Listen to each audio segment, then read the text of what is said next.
We'll go ahead and open a public hearing on Senate Bill 513, but before that, Senator Murphy, would you lead us in the pledge? Allegiance To the flag of the United States of America and to the republic for which it stands, one nation, under God, indivisible, with liberty and justice for all. Thank you, Senator Murphy. And Chair recognizes Senator Gannon. Welcome to Ways and Means, sir. Haven't seen you. Thank you, Senator Lang. Thank you, committee members. My first time, I think, in 8 years in Ways and Means.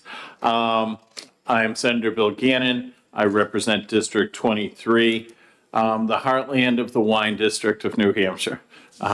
We can talk more about that later. I'll get my plugs in. But today I am here for a different reason. I was asked to bring a bill relative to an area outside my wheelhouse to permitting charity auctions by nonprofit corporations. So I did a little due diligence. I called our old friend, former Senator Harold French, and I said, Harold, tell me about this, how it works. And he told me, he said he volunteers sometimes for a charitable organization or religious, educational, and he has no control of the items. Which is in this bill, no control of the advertising, no custody of the money, no control of the money or how the proceeds. He's just going in there to do his job as an auctioneer and in and out and no other controls.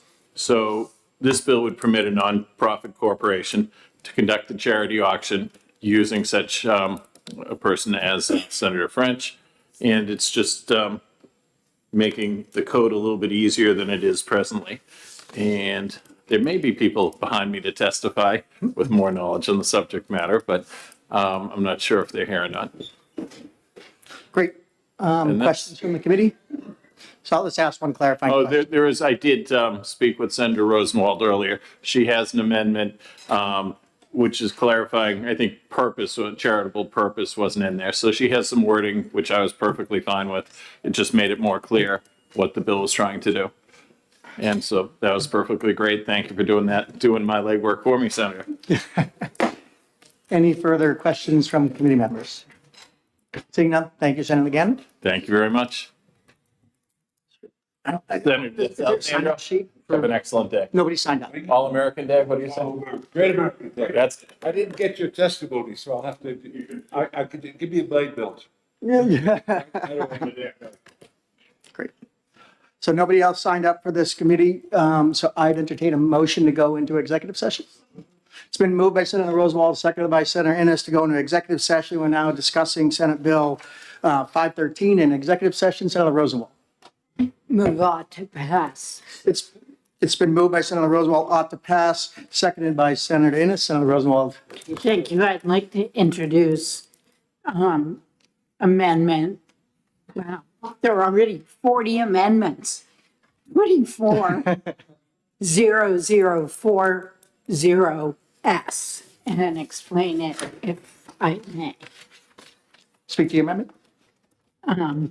Thank you.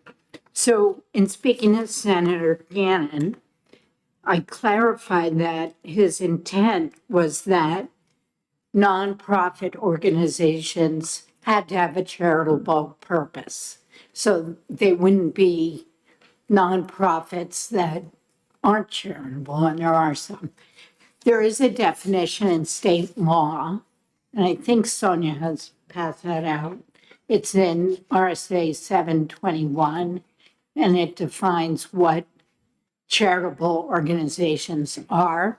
So my amendment just clarifies on line 6 that other nonprofit organizations have to be eligible under RSA 21, Roman 2B. So they will be charitable. And that was Senator Gannon's intent. I think it improves a good bill. Great. Any further discussion? So again, the purpose of this bill, I believe, is basically to remove, if an auctioneer is doing auctioneer work, it doesn't subject them to being a member of the charity and all the background investigations, all those other things that have to occur because they're not keepers and custodies of revenues anyway. They're strictly there to perform a service. So it excludes them from some of those charitable operations or regulations that because of the contract that's in place. Any further discussion? So the motion on the floor is to adopt Amendment 2024040S. All those in favor say aye. Aye. Opposed, nay. Ayes have it. The new motion is OTPA. All those in favor say aye. All those opposed, nay. Ayes have it, and we are all set. And we will be hanging out for 5 more minutes for the next bill.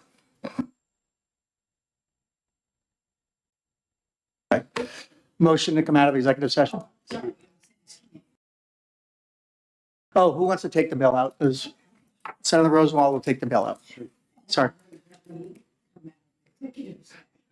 Moved by Senator Rosenwald, second by Senator Innes to come out of executive session. All those in favor say aye. All those opposed, nay. Ayes have it. And we are in recess. Till the next bill.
The hearing on We're going to go ahead and open up the hearing on Senate Bill 324, and I recognize Senator D'Alessandro to speak to his bill. Thank you, Mr. Chairman. I come before you as the prime sponsor of Senate Bill 324.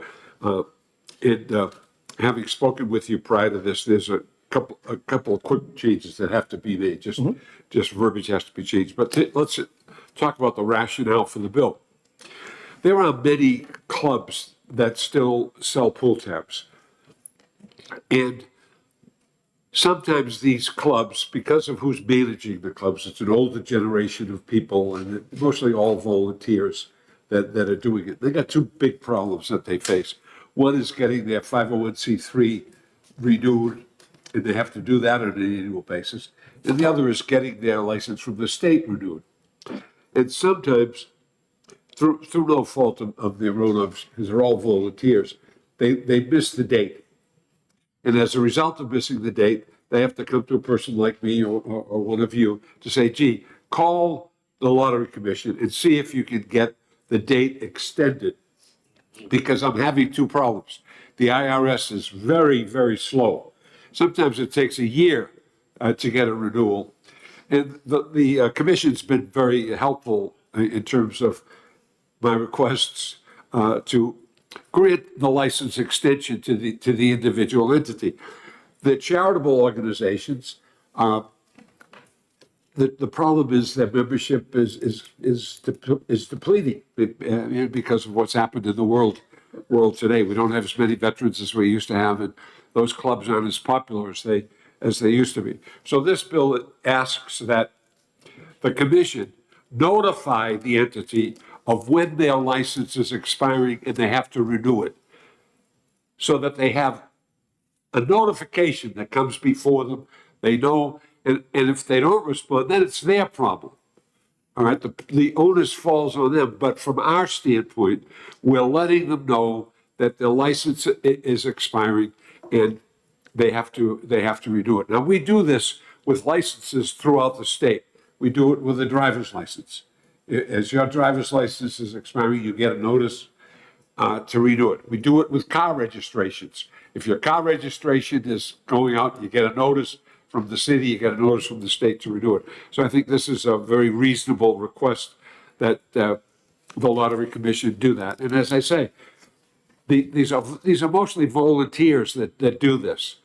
They're members of the organization. They're working hard for the organization, and the organizations do a lot of charitable work. They do a lot of charitable work, and they shouldn't be losing their licenses because they just didn't know that the license had expired. So with that, Mr. Chairman, I would hope that the committee could act favorably. And as I said, there are two problems. The word distributors is used twice, and it shouldn't be distributors. It really should be the license, the person licensed, the entity licensed. They should be notified. And that's the post or whatever. So I think, and we'll ask Mr. Comporti because he signed up to speak next. So again, the amendment would look, if we end up adopting a change to this, is your goal is to notify the licensee, the social clubs, the bingo halls, those kind of things, in advance of their license expiring, to give them a heads up that their license is expiring. That was your intent with the bill. Exactly. And so as the way I read that, we might just change again, that language is the commission shall notify the licensees licensed under RSA 287E if their license under this section expires or is rejected for renewal by the commission within 15 days of expiration. I think that would probably take care of it. That's it, because those who are distributing, they get notified anyway. Don't you post that? Yeah. And they pay a significant $10,000 fee. So that's important that they redo it. Thank you. Could you repeat what your language was? Sure. So on line 5, we would just say shall notify licensees, and then licensed under, and just put RSA 287-E and strike everything to the word if. If their license under the section expires or rejected for renewal by the commission within 15 days of such expiration or rejection. So is that notifying the licensee 15 days before their license expires? Correct, that's what it says. Right. Because I don't read this But we'd language. change the word within to before. Renewal issued before 15 days I of mean, such you might expiration. say like That work for no you? less than 15 days Right. before. That's good. That's, Because I read it as the license Right. expires. And then they have to tell you, but it would be better to not yes, have it. yeah, So line Thank 6 you. would read, That's good. under this section expires or is rejected for renewal by the commission no less than 15 days before such expiration. Correct. All right, John. Okay. Thank you, Mr. Chairman, members of the committee. John Conforti, Chief Compliance Officer for the New Hampshire Lottery Commission. Pleased to speak on this, and we're happy to agree that this does align with what our intended practice is, but we're happy to have this codified in statute as well. We would suggest a little longer period. As Senator D'Alessandro pointed out, staffing is limited in some of these with some of these clubs and organizations. So we would suggest at least 30 days, and we would be happy to go even further out than that, even if it's 45 or 60 days, to give the appropriate time to get the notice and then to remedy any issues before we hit the end of that time period. Obviously, my concern is if we only send it out on December 15th for these end of the year licenses, that's a very difficult time squeeze. But other than that, with respect to the language that you've proposed, the commission is very much in agreement and be happy to engage in that. We try to educate and inform people as much as possible to make sure that the licensing process goes smoothly. And as you know, Senator, we've had issues with the IRS, which we're working through, but for the most part, we're very happy to agree to that language and to execute that. And again, for the time frame, anything between 30 and 60 days would be, I think, advisable. Any questions for John? Thanks, Chairman. Just two quick questions, and I'm really more out of curiosity, and I want to educate myself on this. How many of these licenses are out there, and how much do we charge a year for the fee? It's in the hundreds of dollars, in the hundreds for the number of licensees. And then what's the overall fee? Okay, okay, I apologize. $10 a month for Lucky 7 license and $25 a month for bingo licenses. Any further questions for John? Thank you, John. So Senator D'Alessandro, would you be okay with 45 days? We'll go between 30 and 60 and call it 45. All right. Anybody else want to testify on Senate Bill 324? Seeing none, I'll close the public hearing on Senate Bill 324 and entertain a motion to go into executive session. It's been moved by Senator D'Alessandro to go into executive session, seconded by Senator Rosenwald. I'll remind the committee where my proposed language, and I entertain a committee amendment to change as follows. Starting on line 5, shall notify licensees licensed under RSA 287-E if their license under this section expires or is rejected for renewal by the commission no less than 45 days before such expiration. And then that same language be used in the second section. Is everybody clear on what the committee amendment would be? There are two statutory references They're in the bill. Both 287E, so I just So jumped to the whole you're chapter. getting rid of one of them? Correct, Okay. because we're referencing the entire The chapter by entire saying chapter. 287E. Okay. So I motion that we adopt those changes. Is there a second? second, Seconded by Senator D'Alessandro. All those in favor of adopting those changes signify by saying aye. aye, Opposed, nay. Ayes have it. Motion is now OTPA. I move OTPA on the bill. Is there a second? Seconded by Senator D'Alessandro. All those in favor say aye. aye. Opposed, nay. Ayes have it. And we are out. I'm sorry, move to come out of, someone move. Been moved by Senator Rosenwald, seconded by Senator D'Alessandro, come out of executive session. And All those in favor say aye. I All those opposed? And so, Bill Senator, would you agree to take the bill out? do. Thank you very much. And we are in recess.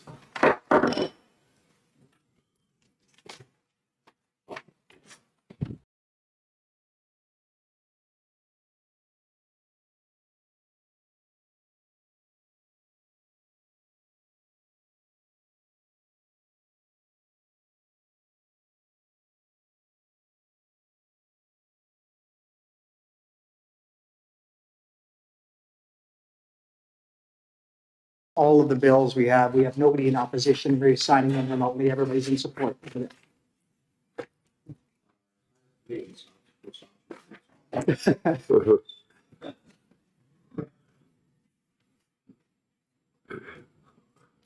Twenty-six.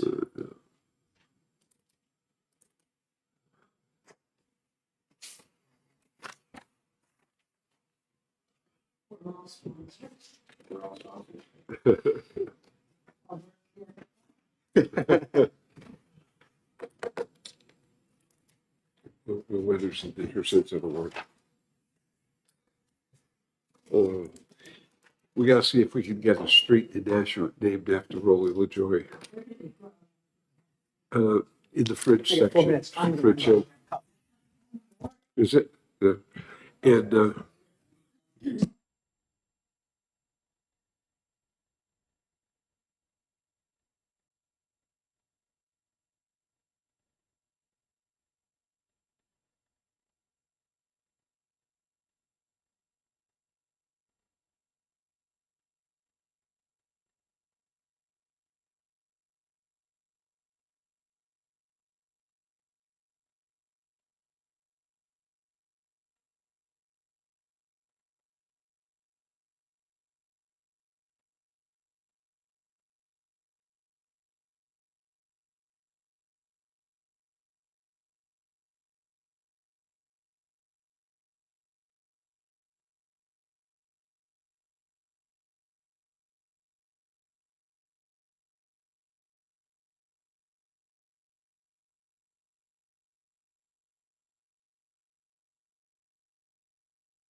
326 and recognize Senator D'Alessandro to introduce the bill.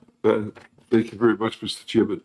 For the record, I'm Senator Lou D'Alessandro from District 20, Manchester Wards 2, 3, 4, 10, 11, and 12. Come before you as the prime sponsor of Senate Bill 326 FN.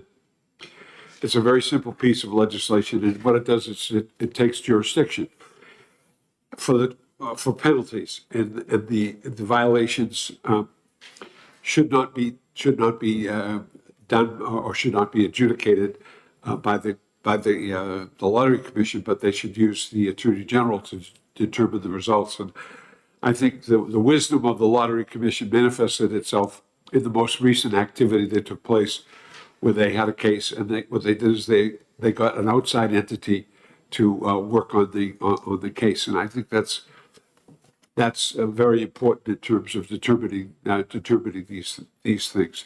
It seems to me we have a methodology to do that. We have a state agency that can be responsible for that, and that's something that we should do. I think that problems in the area are expanding because of the nature of the business. The business has changed. We have currently people will say 10, some people will say 19. We have 19 casinos in the state. That's a whole different entity than was brought forth when John King signed the lottery bill, where you had to sign a piece of paper for $3 and present that back, and that was retained until the sweepstakes race took place at Rockingham Park. Well, we've grown substantially since then, and I think the ability to deal with things really has changed, and we have a methodology in place to do that. We ought to take advantage of it. So with that, Mr. Chairman, I conclude my testimony, and we'll take any questions that people have. Any questions for Senator D'Alessandro? Great. John, you want to go up? You signed up to speak?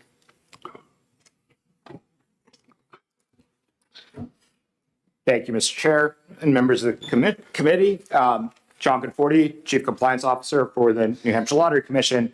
And we do have some concerns regarding this legislation.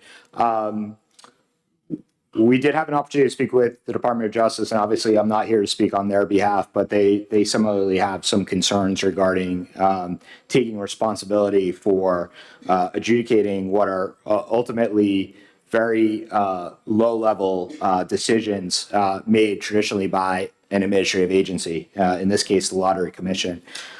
This would take the authority essentially to issue any minor or moderate fines or violations away from the commission. And to Senator D'Alessandro's point, gaming has expanded significantly. The Lottery Commission has bulked up to meet those responsibilities. We've hired more investigators, we've hired more auditors. However, this would strip us of our authority to enforce the very regulations that we're attempting to right now in the face of a growing industry, which would cause great concern on our behalf. Also, as a former member of the Department of Justice, I can also say that getting resources from the Attorney General's office is not always the easiest thing to do. They have a myriad of responsibilities. The attorneys over there work tirelessly. However, gaming is not necessarily at the top of their priority list, and therefore we are not always able to get a timely response, which could severely limit our ability, again, to regulate the industry. Finally, Senator D'Alessandro noted we recently went through a very public administrative hearing, and this does not limit that process from going forward. So this bill would strip us of our ability to initiate fines or penalties of any kind without authority from the Attorney General's office. How this normally goes is that the commission issues the fines or penalties, and then the applicant or person being fined has a right to a hearing in front of an independent hearings officer. We do have an independent hearings officer that we have for that purpose. And at that point, the Attorney General's office would represent us in that litigation. And so I know that there may be some concern about having all of the authority in the Lottery Commission. However, the Attorney General's office does get involved in those if they are challenged, and there is a independent hearings process that is available and an appeals process available through the courts as well. So we don't obviously take positions on bills, but we want to highlight our concerns regarding the legislation as it stands. So happy to take any questions. Questions? So, Thank you, Mr. Chairman. Yeah, I concur. At one time, I was an executive counsel, and we had to use the Attorney General's office to represent us in particular situations. I think the expansiveness of the Lottery Commission is something that was really beyond anyone's imagination when the lottery was signed into law. As I said, John King was the governor when that became part and parcel of our experience in what I would call the exotic wagering business. Okay, that was a simple situation. We hired an FBI guy to come in. They ran it very tightly, and it was very easy to control at that period of time. Very limited in terms of sales, and extremely limited in terms of how that operation ran. The operation has moved dramatically, and quite dramatically, over the last 10 years. I know that I've had legislation in place for the last 25 years that didn't get passed, but as that legislation came into play, the surroundings of it grew.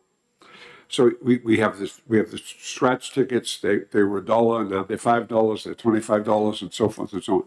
So you got that, and you have to manage that. And we know about the scandals with the scratch tickets around the country. We think of the McDonald's situation with having to do with scratch tickets.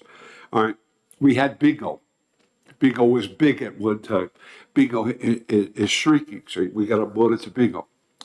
Now we have all other things that have been added to the agenda. The most recent of which is the casinos. All right, and that's a big deal. So I think the ability to handle these things. Now, maybe you need more staff. Maybe you need more attorneys. I don't know. That may be something that's needed in terms of the enforcement process that's in place. But I don't want to see this thing get so big and out of control that we run into serious problems on the adjudication side. We've been very careful, very careful about how we monitor these things. And we haven't had any serious problems. The most recent, which it was let's just say, hopefully it was an apparition. It happened. But we haven't had any major problems for a long period of time. And the industry has grown. When I look at the television ads now that appear, that what those television ads are saying is that we have full-blown casinos in New Hampshire. And they also say multi-millions of dollars can be made. Well, when you get into a situation like that, what do you begin to attract? You begin to attract money laundering, which has occurred. All right, actually, you got a handle on that, but that occurred. And we have other situations that develop. And that's why I propose this. I want to aid and abet the Lottery Commission because I think they do a great job. And I just don't want anything to cause a problem in that area that hurts the state, hurts the commission, and in the long run Thank you, gives us a bad name. thank you, Senator. Thank you. So I'll just briefly respond, Senator. I thank you for the kind words, and you've been a great support to the commission over the years. And I appreciate that you're absolutely correct, and I know you and Senator Lang both are on the study committee looking at this right now, and the industry has changed tremendously. Obviously, you said we haven't had problems. One of the reasons we haven't had problems is every day we have investigators and auditors in these casinos monitoring these situations and issuing some of the small fines that you see that we're potentially being stripped of our power to provide. And these are things like whether licenses are posted correctly or badging or number of surveillance, whether surveillance is being kept properly.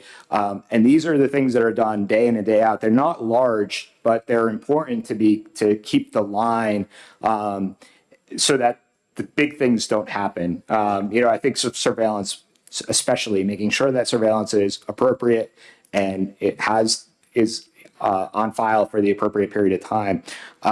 And so our investigators are out there, and if they see those things going badly, they issue fines, they issue penalties. And my concern, I think we're working towards the same goal, but my concern is that this statute takes that authority away from them. They have to come back. They have to get somebody's attention at the Attorney General's office, explain to them why it's important, and then take action.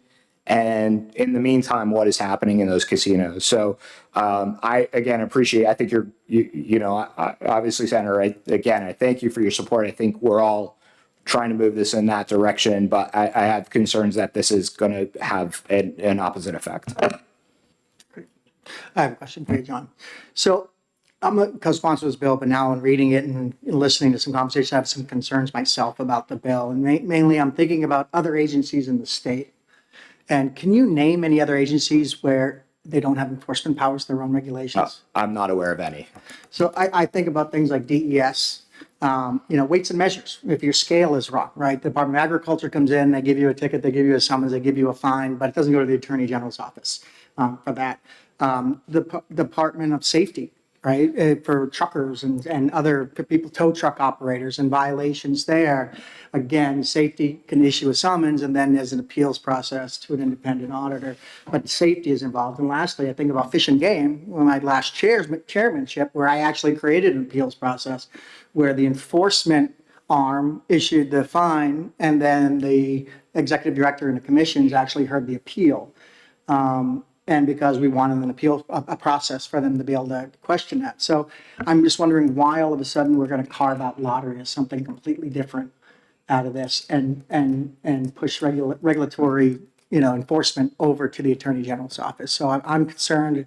Is that kind of your concern? That is exactly our concern, that any agency that has regulatory powers enforces those powers within the statutes and rules as they're written. Obviously, we have the Attorney General there for support, but to give them the jurisdiction in the first instance really undercuts the agency itself, and it's not anything that is done with any other administrative agency that I'm aware of. And then as a follow-up to that, the thing I do find interesting in the latest instance where we had a violation and enforcement action, lottery, my opinion, exercised good discernment in moving it over to an independent hearings officer in the Department of Safety and Mr. King. And so you're following what I don't see any violation or any abuse of the power because you are recognizing certain things and moving them over. So again, I'm now starting to question the need for the bill.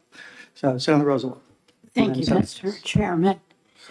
The Lottery Commission is different from most state agencies in that it's kind of an enterprise fund. I mean, we just expect you to make as much money basically as you can to fund education and the general fund. Most state agencies, though, that's not their charge. The only other one really is the Liquor Commission. And they have a whole law enforcement division. So I think it's not exactly, do you think it's a fair comparison to other state agencies that don't have the same expectations and aren't really put in a potential place of conflict as the Lottery Commission is, where you're enforcing something that you're wanting to make as much money on as possible? I do understand the question. I would take issue with the fact that we have a regulatory division that is separate from the lottery division, and there are a number of statutes and regulations that we enforce and we enforce strictly. It is the division, again, is under separate leadership. It is separate from sort of the money raising arm of the Lottery Commission. And so we take those enforcement responsibilities very seriously. I do think it's very analogous to the Liquor Commission. We do not have law enforcement powers in the same way that the Liquor Commission does. It may be something that we need to address going forward if gambling continues to grow in New Hampshire. But we have a division that is solely dedicated to enforcement. They are not put under any revenue expectations. That is not a component part of the mission of that division at all. And so I don't think that in reality that conflict of interest exists. The way that the lottery has grown, this is the former Racing and Gaming Commission that is now really developed into just a regulatory arm. And again, we take that very seriously. We have enforced those regulations. We do enforce fines. I think we do that in a very even-handed manner.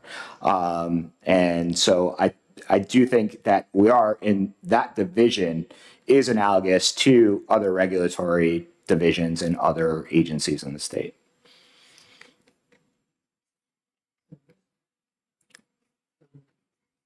Thank you. Just one quick question. Is this bill as drafted, does it just affect charitable gaming, or is it all lottery infractions? It only applies to games of chance under RSA 287D. So Keno. No, games of chance would be the charitable casinos, but excluding historic horse racing. So table games, poker, that. Casino operations. Yeah, exactly. Thank you.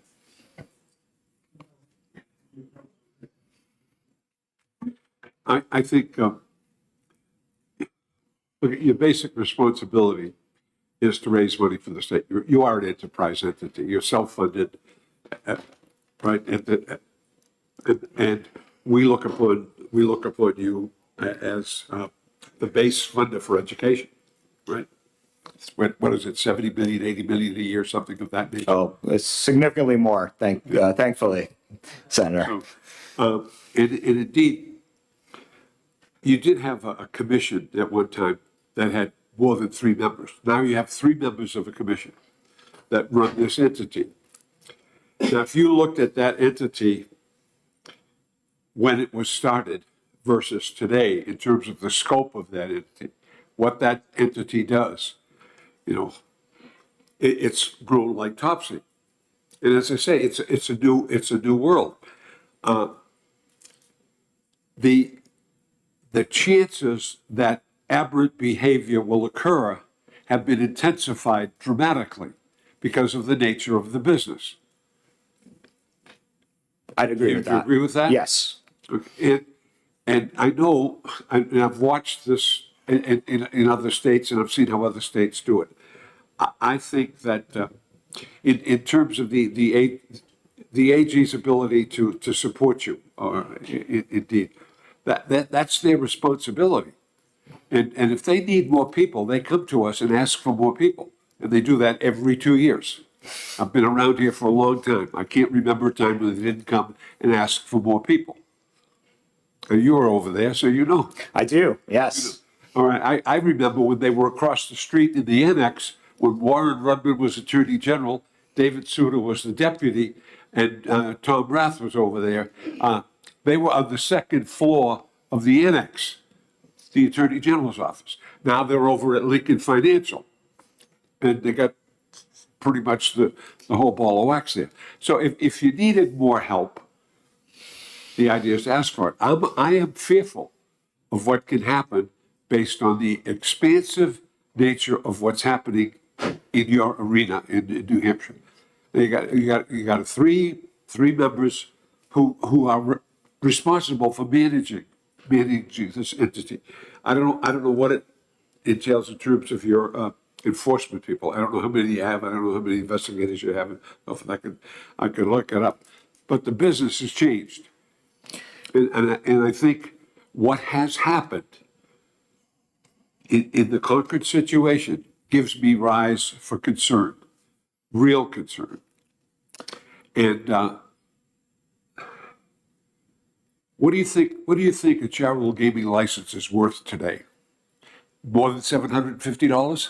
I would say yes, Senator. More than $750? I would say it's worth more than $750. More than Yes. and that's the cost of it today, right? That is. $750. Our base price when I had my bill was $35 billion. So there's a difference between $750 and $35 billion. And I would say you, with 10 of those, a legitimate 10, maybe more, the idea of enforcement becomes an imperative. And that's all I'm pointing out. Thank you, Mr. Chair. I wonder how many moderate and how many major violations do you experience in this space each year? It would be a relatively small number, probably between 5 and 10. A lot of what we do, Senator, is letters of warning, trying to educate, and then we would only escalate to fines if the letters are, well, we would escalate to fines if it was a serious violation. But for the most part, we try to issue letters of warning and get voluntary compliance, and then we would issue fines on repeat violations. How many major violations do you know? Major violations, I'm aware of one very large one. Yes, I'm aware. I mean, the reason I ask this is because it seems to me there might be differing levels of complexity, right? And maybe major violations could reside with the Attorney General, but minor and moderate stick with the Lottery Commission. I'm just thinking in terms of resource and expertise and that sort of thing.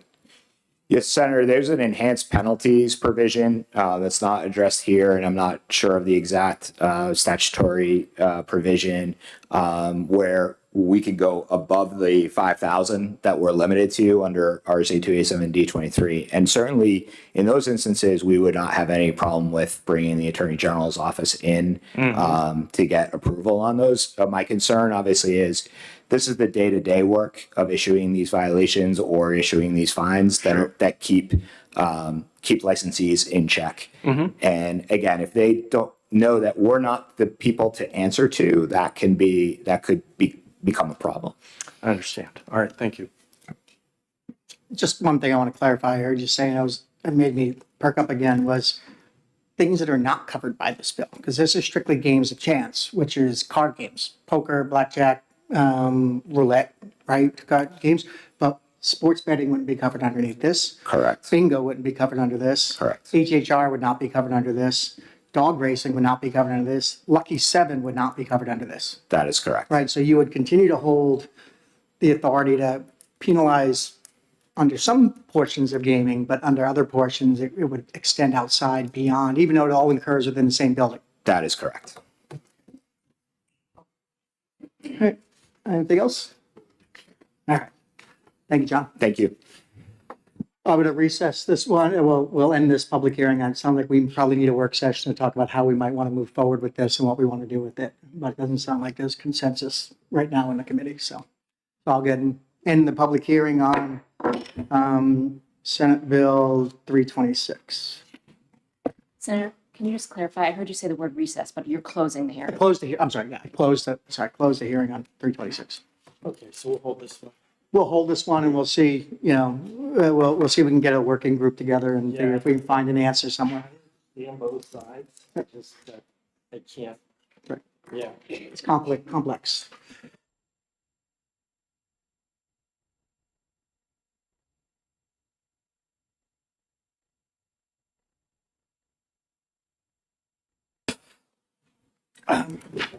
You're gonna get that. I'm gonna testify from here. I'm the prime on the next one, if you don't mind opening the hearing.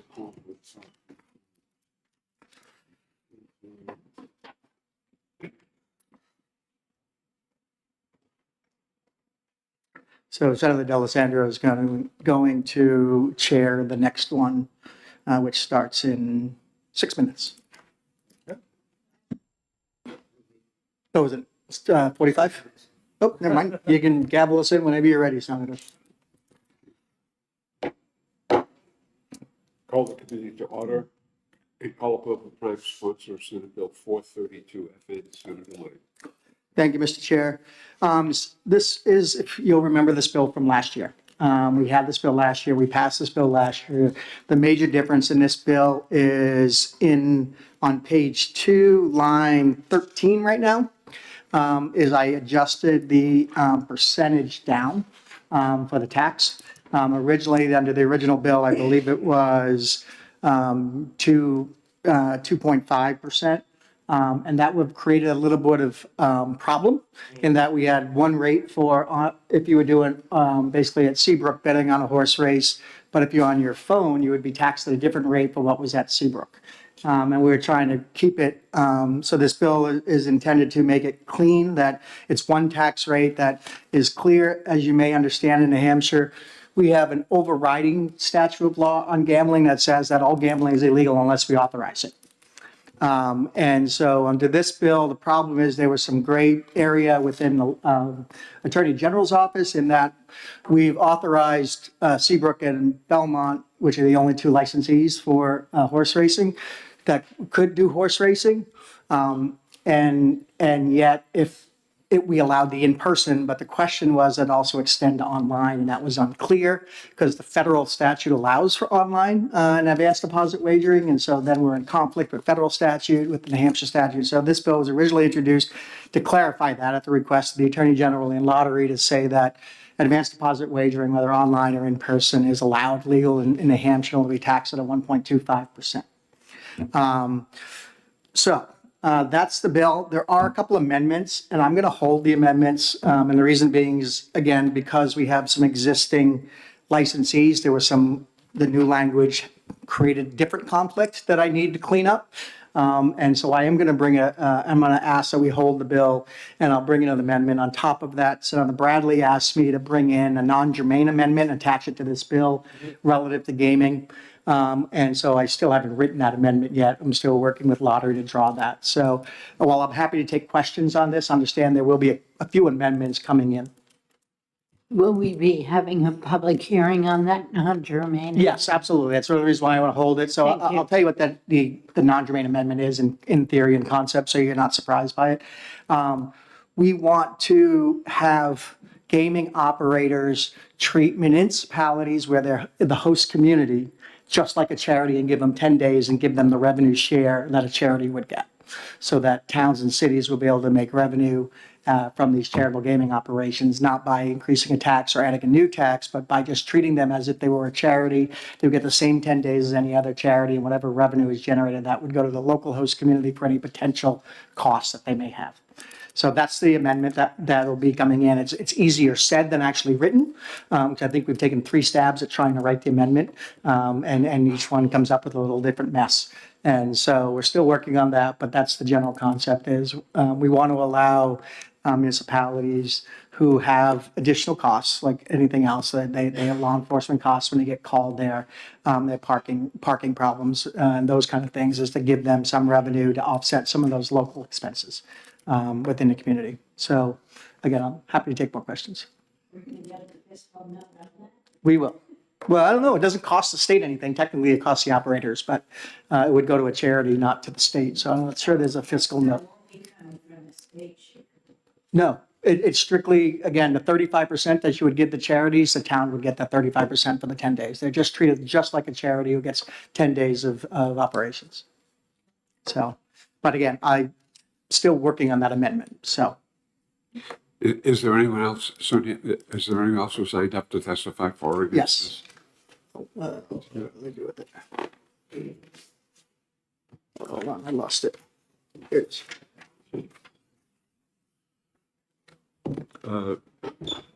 Peter Bragdon, representing Churchill Downs.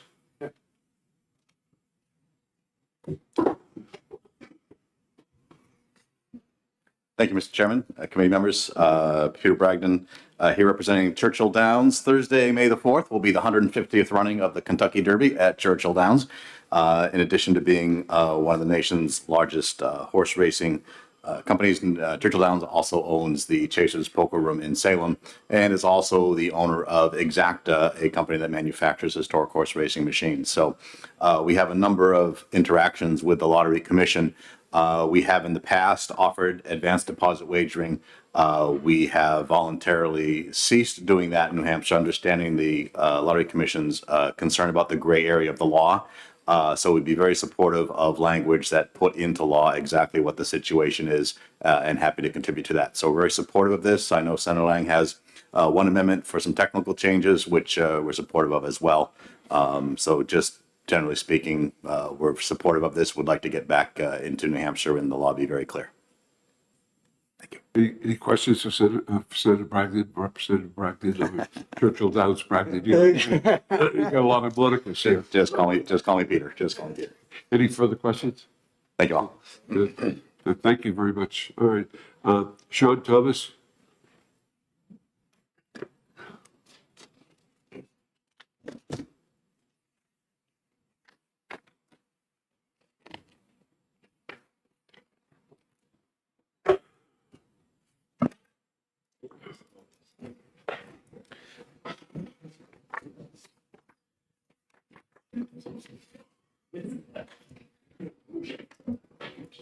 Thank you.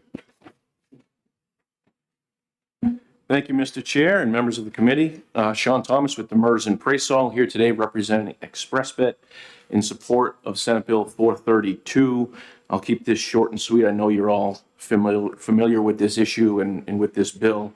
Also handed out a letter from ExpressBet's Vice President, Gene Chabrer. So again, I won't belabor the point, but I think the highlight here is that Senate Bill 432 authorizes lottery to license and regulate ADW and enforce what we believe are important consumer and player protection. So that includes sort of financial protections, obviously getting paid, and confidentiality protections as well. Secure information is obviously important, and that's really in a nutshell why we support Senate Bill 432. I think it's an unusual situation where a business comes to you and says, yes, we welcome regulation, and yes, revenue sharing with the state is okay. But I think in this case, the ability to guarantee appropriate and consistent consumer protection across the board, no matter the provider, we think that's a good thing for industry, and then we respectfully ask for your support. Thank you. Any questions for Sean? Senator? Just one of the other things besides the consumer protections, this bill would allow lottery to deal with responsible gaming as well for people that have phones. Absolutely. Yes. Thank you. Any further questions? Okay, Sean, thank you very Thank you. much. Is there anyone else who wishes to testify for or against Senate Bill 432?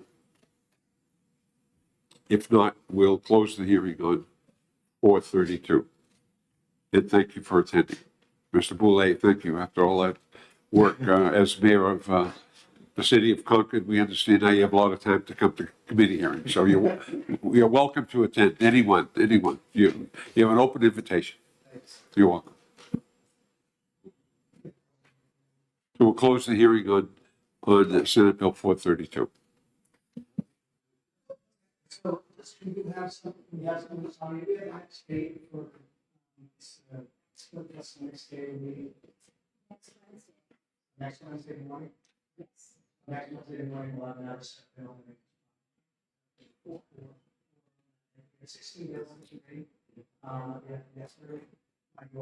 my goal is to, rapid fire through them as much as, the first 4 weeks, and then hold 2 weeks for any work sessions and executive sessions we have left over for bills that we couldn't finish after the public hearing. Mr. Chairman, I just want to remind you, 9:15 is really the earliest I can get here, dropping my kids off from school. In practical reality.